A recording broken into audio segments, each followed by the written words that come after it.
پاکستان، سعودی عرب، ترکیہ، مصر، انڈونیشیا اور بنگلہ دیش سمیت 12 ممالک نے اسرائیل کے صومالی لینڈ کے لیے سفیر مقرر کرنے پر مشترکہ اعلامیہ جاری کر دیا۔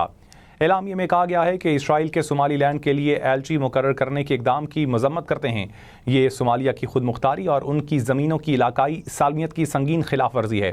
اسرائیل نے صومالی لینڈ کے لیے اپنا سفیر مقرر کرنے کا اعلان کیا تھا۔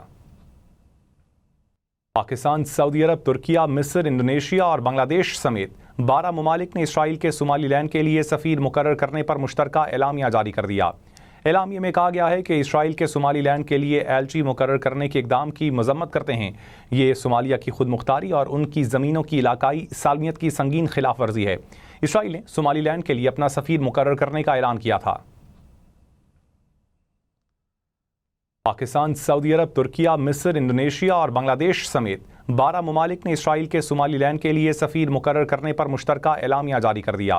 اعلامیے میں کہا گیا ہے کہ اسرائیل کے صومالی لینڈ کے لیے ایلچی مقرر کرنے کے اقدام کی مذمت کرتے ہیں۔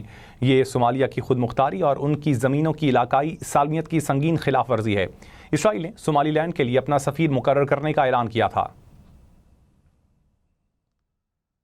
پاکستان، سعودی عرب، ترکیہ، مصر، انڈونیشیا اور بنگلہ دیش سمیت 12 ممالک نے اسرائیل کے صومالی لینڈ کے لیے سفیر مقرر کرنے پر مشترکہ اعلامیہ جاری کر دیا۔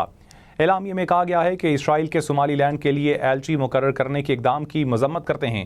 یہ صومالیہ کی خود مختاری اور ان کی زمینوں کی علاقائی سالمیت کی سنگین خلاف ورزی ہے۔ اسرائیل نے صومالی لینڈ کے لیے اپنا سفیر مقرر کرنے کا اعلان کیا تھا۔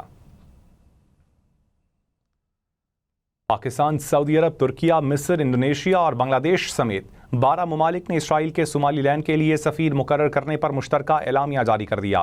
اعلامیے میں کہا گیا ہے کہ اسرائیل کے صومالی لینڈ کے لیے ایلچی مقرر کرنے کے اقدام کی مذمت کرتے ہیں۔ یہ صومالیہ کی خود مختاری اور ان کی زمینوں کی علاقائی سالمیت کی سنگین خلاف ورزی ہے۔ اسرائیل نے صومالی لینڈ کے لیے اپنا سفیر مقرر کرنے کا اعلان کیا تھا۔